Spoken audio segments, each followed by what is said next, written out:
महाराष्ट्रातील प्रत्येक बातमी सर्वात पहिल्यांदा तुमच्या मोबाईलवर पोहोचण्यासाठी द महाराष्ट्र न्यूज चॅनलला सबस्क्राईब करा. एक प्रकारचं षडयंत्रच रचलं घेतलं गेलं असं म्हणायला निश्चितपणे वाव आहे.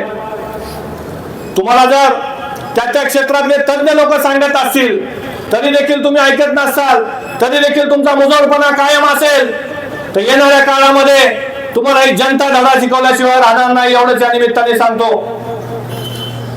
अतिशय मनाला क्लेश देणारी घटना. तर एक प्रकारे आम्हाला घरातला कर्ता पुरुष, आमचा बाप गेल्यावर जेवढा बाप कोसळला, जेवढं दुःख आम्हाला झालं नाही तेवढं दुःख आम्हाला या छत्रपतींचा पुतळा कोसळल्याने झालं. अरे कुठं फेरताल ही पाप, आणि त्याच्याही पुढचा निर्लज्जपणाचा कळस म्हणजे प्रत्येक वेळी या महाराष्ट्रामध्ये एक अनाजी पंत पुढे येतात आणि प्रत्येक गोष्टीचं साळसूटपणे समर्थन करतात.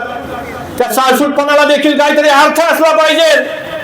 खरं तर मी तर म्हणाल महाराष्ट्राच्या राजकारणातले एक प्रकारचे जे गारुडी आहेत, त्यांनी पुंगी वाजवली की वेगवेगळ्या प्रकारचे विषारी साप त्यांच्या इशाऱ्यावर चालणारे बाहेर पडतात, आणि ते साप, कुठला साप कुणावर सोडायचा हा तो गारुडी सांगतो. विरोधकांवर किती प्रतीचं विष असणारा साप सोडायचा, आंदोलकांवर कोणता साप सोडायचा, जनतेवर कोणता साप सोडायचा हा तो गारुडी सांगत असतो. आणि अक्षरशः त्या गारुड्याने, नीच कपटी माणसाने या महाराष्ट्राची वाट लावून टाकली, एवढ्याच्या निमित्ताने मी आपल्याला सांगू इच्छितो. म्हणून मित्रांनो, आता ती वेळ आलेली आहे, त्या लोकांना जाब विचारायची वेळ आलेली आहे. पण हा जाब विचारण्यासाठी आम्ही शिवप्रेमी इथं जमलेलो आहोत. या कामामध्ये केलेल्या भ्रष्टाचाराचा जाब विचारायला आज आम्ही इथे उपस्थित आहोत. या कामामध्ये जो भ्रष्टाचार झाला, या कामामध्ये जी एक प्रकारची दुरावस्था तुम्ही करून ठेवली आणि महाराष्ट्राला हा दिवस बघायला लावला, त्याचा जाब विचारायला आम्ही आलेलो आहोत.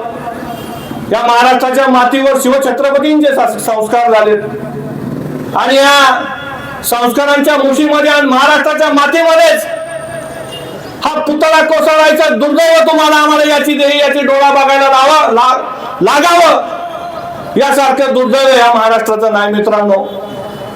त्यामुळे मी आपल्याला परत पुन्हा एकच सांगू इच्छितो, सर्वसामान्य जनता असेल, खरं तर छत्रपतींच्या विचारांनी हा महाराष्ट्र पुढे जातोय. छत्रपतींचे वेगवेगळे संस्कार या महाराष्ट्रावर आहेत. त्यांनी मात्र हा मानला की आम्ही छत्रपतींचे विचार पुढे घेऊन चाललोय. पण आज तरी त्यांच्या विचारातून आणि कृतीतून निश्चितपणे मित्रांनो फरक दिसतोय. कुठेही छत्रपतींचे विचार त्यांच्या कृतीतनं दिसत नाहीत आपल्याला. काय छत्रपतींनी सर्वात जास्त प्रेम कुणावर केला असेल तर तो म्हणजे बळीराजा. आणि दुसरी गोष्ट त्यांनी शिकवली आपल्याला ती महिलांचा सन्मान करायची. आणि आज जर आपण परिस्थिती बघितली तर तुम्ही शेतकरी देशोधडीला लावला, महिला देखील या राज्यामध्ये सुरक्षित नाहीत. मग तुम्ही राज्य चालवताय कुणासाठी? सर्वसामान्य देखील इथं खुश नाहीयेत. प्रत्येक गोष्टीमध्ये बऱ्याचशा गोष्टी बोलण्यासारखे, महागाईपासून, बेरोजगारीपासून, महिला सुरक्षेपासून ते शेतकऱ्यांना आता ज्या काही परिस्थितीमध्ये गेल्या 10 वर्षामध्ये तोंड द्यावं लागते. का शेतकरी आत्महत्या करणार नाही? आज तुम्ही परिस्थिती शेतकऱ्यावर तशी आणून ठेवली. मग या सगळ्याचा जाब विचारायला आम्ही तुम्हाला आलोय. तर या गोष्टी देखील आम्ही सोडून दिल्या होत्या. आम्ही आमच्या पद्धतीने आमचं जीवनमान जगत होतो, काटकसर करून जगत होतो, कष्ट करून जगत होतो. आम्ही स्वाभिमान सोडला नाही. परंतु नालायकांनो, तुम्ही परवाची तुमची जी काल परवाची कृती होती आणि ज्या पद्धतीने तुम्ही आणि तुमचे गृहमंत्री प्रत्येक गोष्टीचं साळसूटपणे समर्थन करायला पुढे आले, त्या निंदनीय गोष्टीचा सर्वप्रथम आम्ही सर्व शिवप्रेमी नागरिक आणि महाविकास आघाडीच्या वतीने सर्वप्रथम निषेध करतो. जरा तरी लाजा बाळगा का कमरे खालचं सोडून दिलंय.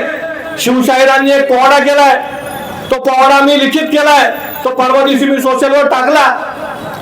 ते त्या माध्यमातून, पोवाड्याच्या माध्यमातून आपलं प्रबोधन करतील. परंतु मित्रांनो, सर्व महाराष्ट्रातील छत्रपतींविषयी सहसंवेदना व्यक्त करण्यासाठी आणि त्या माध्यमातून दिवसभर छत्रपतींचा जागर व्हावा या एकाच विचारातून आम्ही इथे उपस्थित राहिलेलो आहे.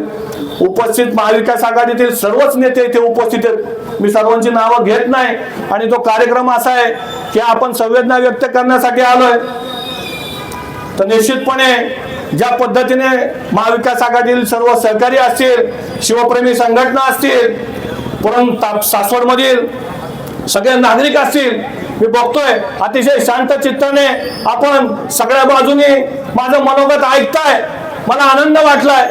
पण नुसतं ऐकून सोडून देऊ नका मित्रांनो, ती वेळ आता आलेली आहे. 10 वर्ष फार आपण यांचं बघितलं, फार सहन केलं, आता हे सहनशक्तीच्या बाहेर गेलंय. या सहनशक्तीला जर खऱ्या अर्थानं आपल्याला वाचा फोडायची असेल तर मी परत सांगतो, आपल्याला रस्त्यावर उतरायला लागेल, या पुरंदरच्या छाव्यासारखं लढावं लागेल. त्यासाठी कुठली भीडभाड ठेवू नका, कुठलाही पक्षाचं राजकारण मध्ये आणू नका.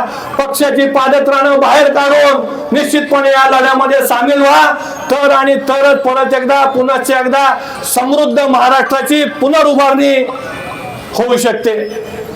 आज महिला देखील या ठिकाणी आल्यात, मी त्यांचं देखील कौतुक करतो.